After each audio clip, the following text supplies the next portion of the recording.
How was jogging? It was alright. How was work? Same as always. Oh, Miriam's invited us to her birthday party this weekend. Like, you know how I feel about them. Plus I've got a ton of work, I don't think I can go. I know how you feel about it and I get it, but please? It'd be so good for you. Life's not just about work, you know. Promise me you'll give it some thought. Look, what's the point? If I don't feel like going, then I'm not going to enjoy myself. But you've already made so much progress. It'd be a step forward. I love you, Aiden. You've made so much progress and like, you haven't seen it, but I have. Alright, think about it. Party, huh? Why bother? No one cares if you don't turn up anyway. You've got loads of work to do over the weekend. You don't have time to socialise, Aiden. You're not Shut up! You can't get me to shut up. I just remind you of what you already know. This is your life, and as hard as you try to change this, remove me from your head, you just can't. Go to as many therapies as you like, run 1,000 miles, but you know that you're only running from yourself. That voice isn't truly me. I mean, yeah, it kind of is, but it isn't truly me. This is how everything began. Hey, love. What are you doing over there? I'm just making a schedule for next week. I have a project to finish and it really needs to get done. I mean, that's ages away. Yeah, but I was given 2 extra pieces of work to do today and I'm really falling behind. Okay, look, relax. You've been working so hard, you've been working so many hours that you barely come home anymore. I don't even see you, you know? You need small breaks. You've been so caught up in your work that you don't know how to relax, Aiden. Do you think you should go back to therapy? No, Sylvia. I'm okay. I'm just busy. I just need to focus on my job. If I go back to therapy, they'll just tell me the same thing they've told me for the last 3 years and just feed me pills again. It's not even that you're busy. I mean, you drive everyone away. I don't even recognise you anymore. You don't even leave the house unless you have to jog or go to work. You're so distant. I mean, the only conversations we ever have anymore is about how busy you are.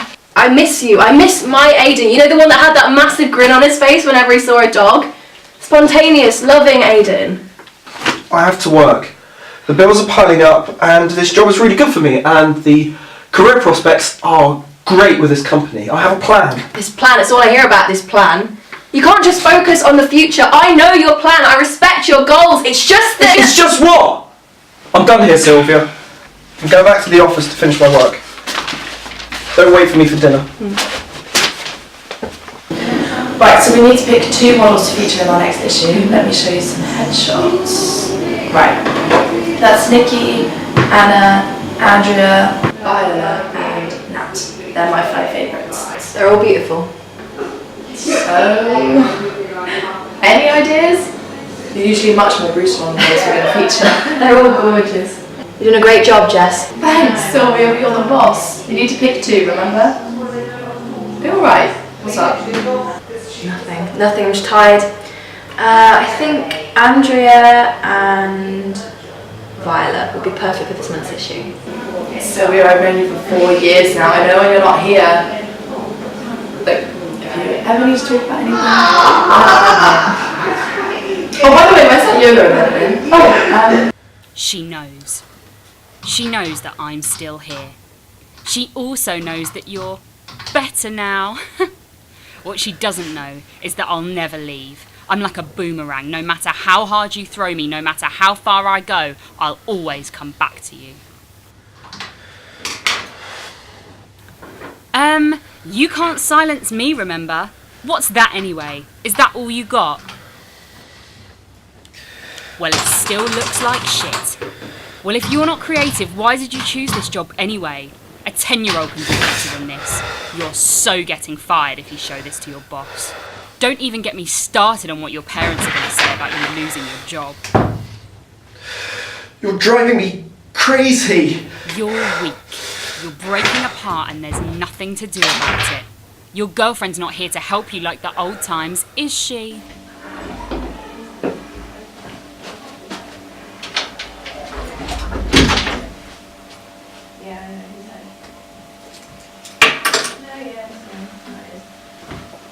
For 4 years now, I've been trying my best to bring you back. It doesn't help you on me either. I need to consider my future with him. I mean, I eventually want to have a family, but I don't know if he can provide that. No. Look, I love him more than my life, but I really want to support him, and he doesn't even let me have them anymore. Anyway, I'm finishing up now. I'll be there in about 20 minutes. Yeah. Thanks for listening. Bye.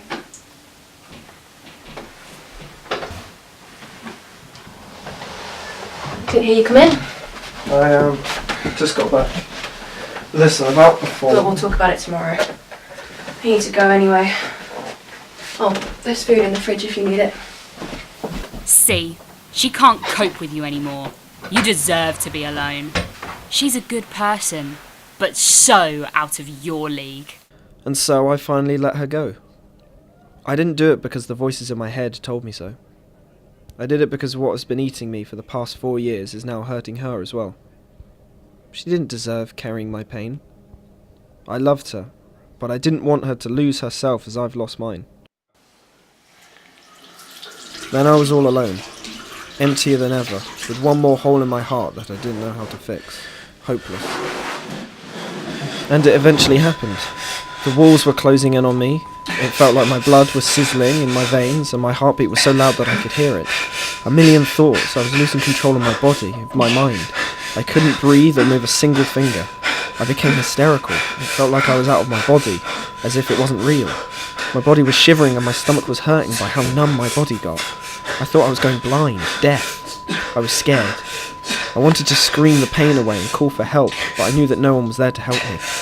To understand how my thoughts in my head overpowered me.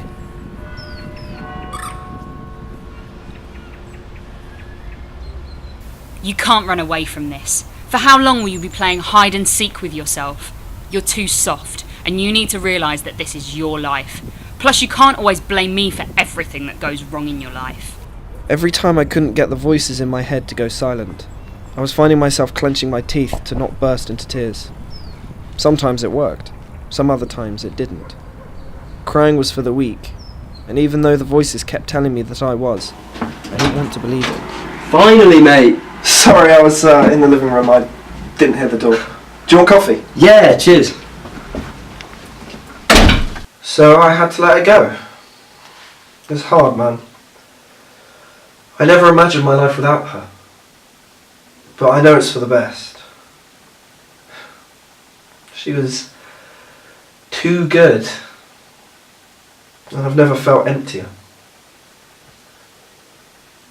Sometimes I wake up at night and I feel like I'm suffocating. I was the one who let her go. I distanced her, but how do I pull myself back together when she was always there to help me? When you told me that you'd ended things, I couldn't believe my ears. I mean, you two have been together for so long now, and I know that things were quite serious between you two. I literally cannot imagine how tough this must be for you. But honestly, I'm here for you, man. Have you talked to her? No, and I don't think we should. I think it will make it more difficult.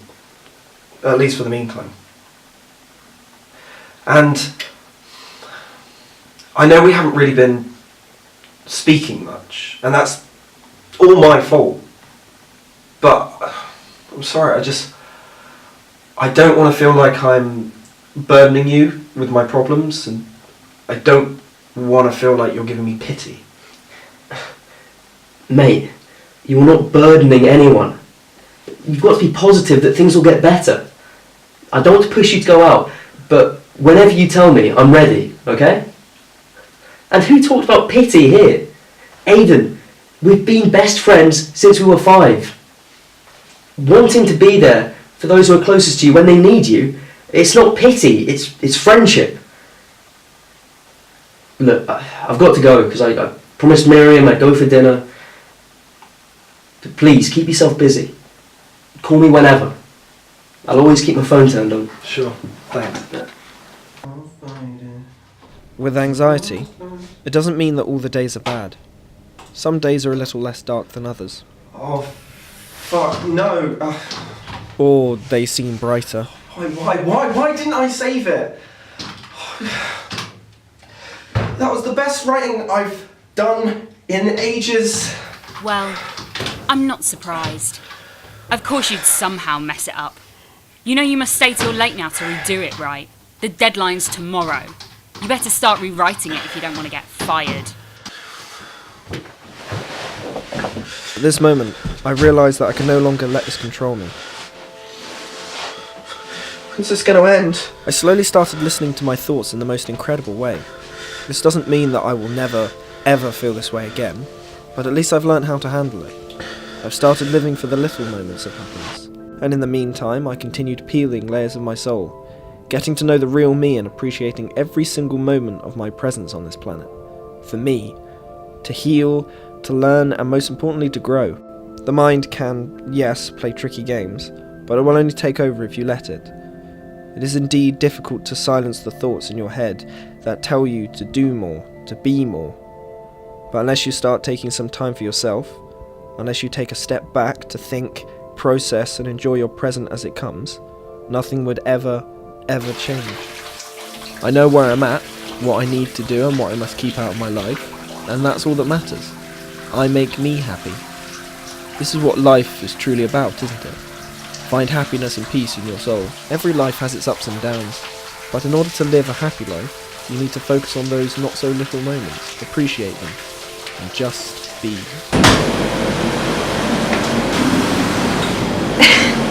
Aiden, I haven't seen you in ages. How are you? I'm great, thanks. You? Did you do something new with your hair? Oh, yeah, just a trim. I'm alright, thanks. Just getting some coffee on the way to work. Listen, would you ever be up for a catch-up sometime? It's fine if you don't want to, you know. Yeah, totally. You still finish around 6, right? Yeah, I do. Okay, let's do that then. See ya.